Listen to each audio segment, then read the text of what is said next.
আপনাদের যদি ধর্মীয় বিশ্বাস হয় ভগবান সারা পৃথিবীকে সৃষ্টি করেছে, তাহলে আপনার ভগবান আপনাদের ধর্মীয় বিশ্বাস অনুযায়ী তাহলে মুসলমানদেরও সৃষ্টি করেছে।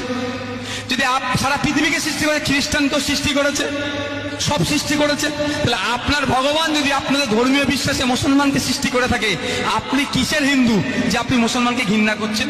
আপনার ভগবান তো সৃষ্টি করেছে। ঠিক একইভাবে যারা মুসলিম সম্প্রদায় আছে তাদের ধর্মীয় বিশ্বাস আল্লাহ সারা পৃথিবীকে সৃষ্টি করেছে। যদি আল্লাহ সারা পৃথিবীকে সৃষ্টি করে এই বিশ্বাসটা ঠিক থেকে থাকে, আপনাদের এই বিশ্বাস কথার সাথে বিশ্বাস যদি ঠিক থাকে, তাহলে বলুন আল্লাহ যদি হিন্দুকে সৃষ্টি করে থাকে, আপনি কত বড় মুসলিম নয় যে আপনি হিন্দুকে ঘৃণা করবেন? এটা আমাদের মধ্যে লাগিয়ে দেওয়া হচ্ছে। খ্রিস্টান ভাই যারা আছেন তাদের ধর্মীয় বিশ্বাস যীশু খ্রিস্ট সারা পৃথিবীকে সৃষ্টি করেছে। তাদের সত্যিকারের যদি ধর্মীয় বিশ্বাস থাকে, তাহলে যীশু খ্রিস্ট অন্য ধর্মকেও সৃষ্টি করেছে, ধর্মের মানুষেরও সৃষ্টি হয়েছে। তাহলে সে কত বড় খ্রিস্টান, যীশু খ্রিস্টের ওপরে গিয়ে অন্য ধর্মের মানুষকে ঘৃণা করছে। আমরা কেউ কাউকে ঘৃণা করি না, আমাদের মধ্যে ঢুকিয়ে দেওয়া হচ্ছে ঘৃণা, হচ্ছে না? আমাদের মধ্যে ঘৃণা ঢুকিয়ে দেওয়া হচ্ছে।